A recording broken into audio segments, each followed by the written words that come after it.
Profondément enfouie sous le sol écossais repose l'une des plus imposantes pierres néolithiques jamais découvertes. Si elle avait été laissée en surface, elle aurait sans doute attiré davantage de visiteurs que Stonehenge. Pourtant, un événement étrange survint. Après l'avoir mise au jour, les archéologues décidèrent de ne pas l'exposer. Ils l'enterrèrent plutôt de nouveau, définitivement. Quoi qu'ils aient ressenti, quoi qu'ils aient vu, cela a suffi à renfermer la pierre dans la terre. Mais pourquoi donc ? Je veux dire, nous savons que les peuples néolithiques gravaient et dessinaient des avertissements ainsi que des informations capitales sur la pierre. C'est pourquoi la pierre de Cochno suscita une telle fascination lors de sa première découverte. Tout débuta avec le révérend James Harvey, un pasteur local, qui tomba sur cette gigantesque dalle dans les années 1880, près de Clydebank, aux abords de Glasgow, en Écosse. La pierre était un grès classique, semblable à ceux que l'on trouve à Stonehenge. Mais c'était un grès lisse, idéal pour servir de toile. Lorsque Harvey découvrit la roche, elle était ornée d'anneaux tourbillonnants, de rainures profondes et d'étranges cupules. Il dut immédiatement percevoir qu'il ne s'agissait pas d'un simple rocher. C'était un message datant de plusieurs millénaires. En réalité, il provenait directement de 3000 avant notre ère. Cochno signifie « petite coupe » en gaélique. Ceux qui la nommèrent décrivaient littéralement ce qu'ils observaient, des anneaux imbriqués les uns dans les autres. Ces gravures ont donné naissance à de nombreuses théories. Certains experts y voient les prémices d'un langage écrit, des codes abstraits antérieurs aux mots. D'autres estiment que la pierre constitue une carte céleste, permettant au peuple néolithique de suivre le soleil, la lune et les étoiles, à l'instar des pyramides de Gizeh, que certains considèrent étrangement alignées avec la constellation d'Orion. Les cupules et marques de la pierre de Cochno pourraient elles aussi s'aligner sur une constellation particulière. La théorie la plus étrange prétend que la pierre servait de portail. Un scientifique affirme que les autochtones pensaient que ces gravures indiquaient un lieu de renaissance. Un endroit où l'on s'enfoncerait dans la terre pour naître à nouveau, dans cette vie ou dans l'au-delà. Si c'était exact, cela expliquerait peut-être pourquoi ils la cachèrent, n'est-ce pas ?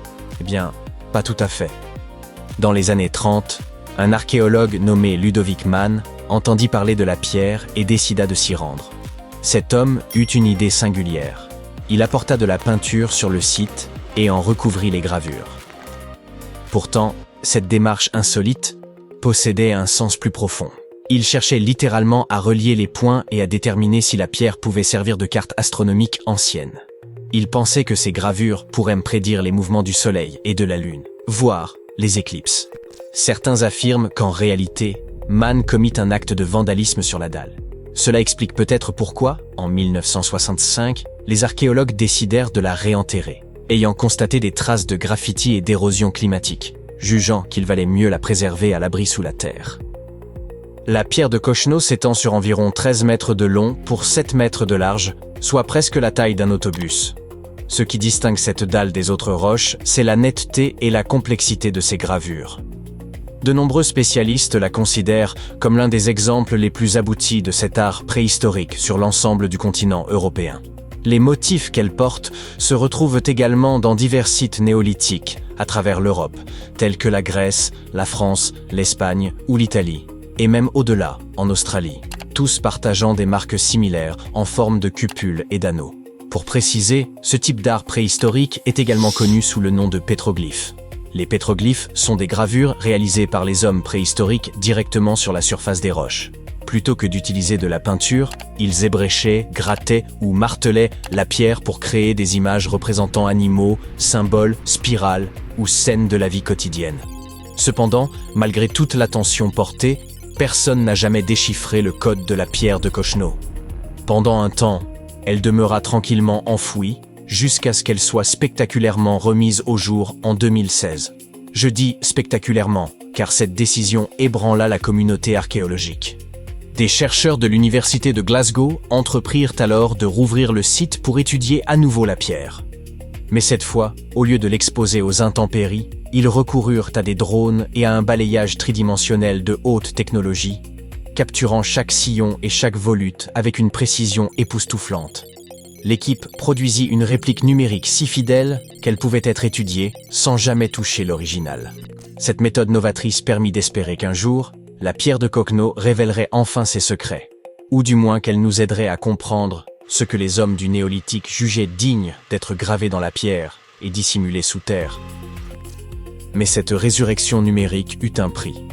La pierre réelle, vulnérable après des siècles passés sous terre, dut être à nouveau enfouie, préservée des mains trop curieuses et, convenons-en, des pieds malodorants du monde moderne. Aujourd'hui, la pierre de Kokno repose une fois encore sous le sol écossais, patiemment. Il convient de préciser que, bien que les chercheurs n'aient pas encore déchiffré les symboles de cette pierre, ils savent une chose avec certitude. L'art rupestre néolithique constituait une forme puissante de communication et de spiritualité pour les communautés anciennes.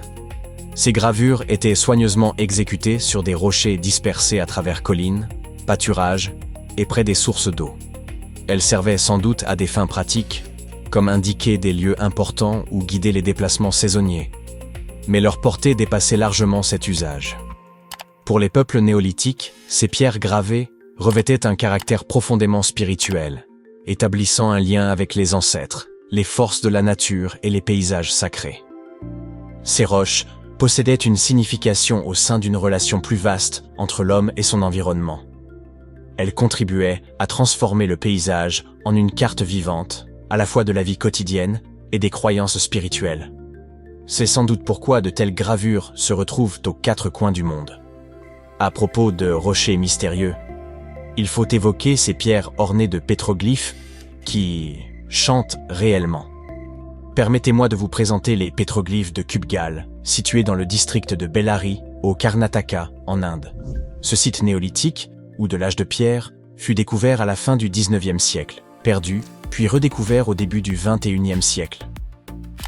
Ces pétroglyphes furent gravés sur la surface sombre de la dolérite. Contrairement au grès tendre et malléable, la dolérite est une roche volcanique dure et sombre, formée par le refroidissement du magma. Cet art rupestre fascinant se concentre essentiellement sur le bétail, notamment la variété à longues cornes et à bosses que l'on rencontre encore aujourd'hui dans la région. Il ne s'agit pas de simple gribouillage. Certains animaux sont représentés seuls, tandis que d'autres apparaissent dans des scènes d'affrontement, sont montés par des figures humanoïdes ou entourés de personnes armées d'arcs et de flèches, peut-être pour illustrer la chasse ou la capture. Outre les bovins et les humains, on distingue quelques animaux comme les éléphants, tigres ou cerfs, ainsi que certains symboles abstraits comme des points, des échelles ou des empreintes. Il n'y a cependant aucune scène narrative étendue. Kubgal se distingue par sa richesse visuelle et son importance, et il chante véritablement. Parmi ses traits les plus singuliers figurent les fameux tam-tams de roche.